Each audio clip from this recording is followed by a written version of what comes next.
देती है कि आप वहाँ पे अपना व्यापार, फैक्ट्री वैक्ट्री बना लीजिए अपना और वहाँ पे व्यापार शुरू कर दीजिए।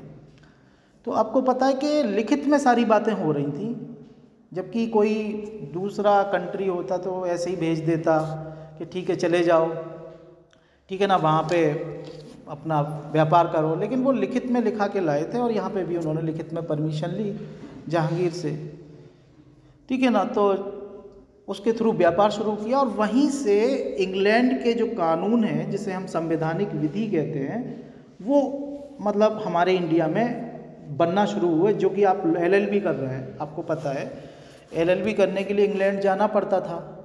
अब तो इंडिया में बैठ के ही कर पा रहे हैं, ये बड़े आप भी महात्मा गांधी जैसे वकील हो सकते हैं, ठीक है ना। तो और बाकी के राम जेठमलानी जैसे वकील हो सकते हैं, जो कि एक एक केस को सुनने के लिए लाखों रुपए सुनने के लिए लेते हैं। मतलब आपका केस सुनने के लिए लाखों रुपए की फ़ीस होती है उनकी, केवल सुनने की फ़ीस लाखों रुपए होती है। तो अब ये बड़ा आपके लिए फॉर्च्यून है कि आप इंडिया में बैठ के लॉ कर पा रहे हैं, नहीं तो इंग्लैंड जाना पड़ता, पहले इतना पैसा खर्च करना पड़ता फिर लॉ करते। तो स्टारक्स में बैठ के आप लॉ कर रहे हैं। तो कहने का मतलब ये है कि ये जो कॉन्स्टिट्यूशनल लॉ का डेवलपमेंट शुरू हुआ वो अंग्रेज़ों के आने के बाद में शुरू हुआ, या स्टेटूटरी लॉ का जो डेवलपमेंट शुरू हुआ वो ख़ास तौर से अंग्रेज़ों के आने के बाद शुरू हुआ, क्योंकि हम इतने ज़्यादा एकस्टम्ड नहीं थे कानून के बारे में। जिसकी लाठी उसकी भैंस वाला कानून चलता था, जिसको हम माइट इज़ राइट बोलते हैं, ठीक है ना। मेरे पास ज़्यादा शक्ति है तो सर मेरा क्या बिगाड़ लेंगे, मैं क्लास में कोई भी बात करूं सर क्या कर लेंगे मेरा, ठीक है ना। इस तरह का शासन चलता था, ठीक है। जिसके हाथ में शक्ति थी वही जो है मतलब ताकतवर अपने हिसाब से कानून बनाने लगते थे और ये सब चलता रहता था। तो अंग्रेज़ों के आने के बाद कॉन्स्टिट्यूशनल लॉ का डेवलपमेंट शुरू हुआ और आपको पता है कि मतलब संविधान के कंट्रोल में धीरे धीरे सारे ऑर्गन्स आना शुरू हुए।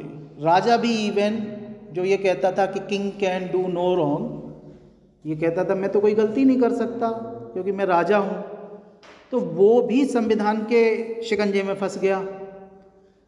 समझिए आप कि उसको भी कानून के हिसाब से काम करना पड़ा एक स्टेज के बाद कि भाई नहीं संविधान होगा, कानून होगा, उसके हिसाब से आपको काम करना पड़ेगा। ऐसा नहीं है कि आप ताकतवर हैं तो आपने कोई भी लॉ बना दिया। तो यूँ कह सकते हैं कि जब से सुप्रीमसी ऑफ द कॉन्स्टिट्यूशन का कंसेप्ट आना शुरू हुआ कि भाई कानून सुप्रीम होना चाहिए, कोई आज मेरे हाथ में सत्ता है, मैं ताकतवर हूँ, मैं अपने हिसाब से लॉ बना लूँगा, कल आपके हाथ में सत्ता आ जाएगी, आप अपने हिसाब से लॉ बना लेंगे। तो कि ये तो लॉ का मिसयूज़ हो गया ना, मुझे इस चीज़ में फ़ायदा लग रहा है मैं वो कानून लिख दूँगा, आपको दूसरी चीज़ में फ़ायदा लग रहा है वो आप अपने हिसाब से कानून लिख देंगे। तो कानून में ये एलिमेंट नहीं होना चाहिए कि मर्ज़ी के हिसाब से चलने वाला एलिमेंट जो होता है आर्बिट्रेरी लॉ। तो ये हिस्टोरिकल डेवलपमेंट जो शुरू हुआ वो ब्रिटिशर्स के आने से कॉन्स्टिट्यूशन का हिस्टोरिकल डेवलपमेंट शुरू हुआ। और संविधान एक दिन में तो बना नहीं है, क्योंकि आपको पता है कि ब्रिटिशर्स 1600वीं सेंचुरी में यहाँ पे इंडिया में आए और लगभग हमारा संविधान जो बना है उन्होंने जो 1935 में कानून बनाया था जिसे इंडियन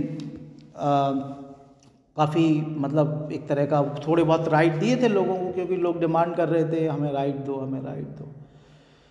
तो वो भी लिमिटेड राइट थे लोगों के। लेकिन हमारा जब संविधान बना आज़ादी के बाद में बना, क्योंकि हम जो है मतलब कानून से तो तब भी चल रहे थे, लेकिन वो अंग्रेज़ों के फ़ायदे के लिए कानून थे जो बनाए जा रहे थे अंग्रेज़ों के टाइम पे। अंग्रेज़ों के टाइम के बाद में हमने अपना संविधान बनाया और संविधान में हमने एग्जीक्यूटिव, लेजिस्लेचर, जुडिशरी को बनाया और ये कहा कि ये सारे संविधान के अंडर रहेंगे, कंट्रोल में रहेंगे, चाहे वो लेजिस्लेचर हो, चाहे जुडिशरी हो, चाहे एग्जीक्यूटिव हो। तो देखिए हिस्टोरिकल बैकग्राउंड में हम अगर देखें तो ईस्ट इंडिया कंपनी 1600 ईस्वी में आई, उसको चार्टर दिया गया क्वीन एलिजाबेथ से और ये कहा गया कि ईस्ट के साथ आप व्यापार कर सकते हैं, सूरत में 1908 में उसने अपना एक सेटलमेंट कर लिया, एक जगह देख ली और वहाँ पे रहना शुरू कर दिया अपने लोगों के साथ व्यापार करने के लिए। कुछ लोग कहते हैं कि साहब मसालों का व्यापार करने आए थे। मेरी एक अलीगढ़ मुस्लिम यूनिवर्सिटी के प्रोफेसर से बात हो रही थी, प्रॉक्टर रह चुके हैं, वो प्रॉक्टर थे उस टाइम पे। तो मैंने कहा मसालों के चक्कर में इंडिया गुलाम हो गया।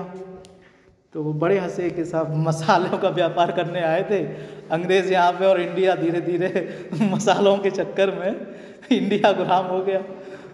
तो बहरहाल तो रॉयल फरमान जो था वो जहांगीर ने जारी किया, और बॉम्बे में बाद में, कलकत्ता में और मद्रास में फैक्ट्री बना ली इन लोगों ने। इन्हें प्रेसिडेंसी टाउन्स भी कहा गया कि ये बड़े टाउन्स हैं, मद्रास, कलकत्ता और बॉम्बे। तो देखिए, जो चार्टर था 1601 का, उसने कंपनी को ये ताकत दे दी थी कि वो कुछ रीजनेबल लॉ बना सकता है। यानी जो चार्टर मिला, आपको पता है कि रॉयल फरमान जहांगीर ने इशू किया था और फिर इन लोगों ने चार्टर बनाया, अपना कानून बनाया।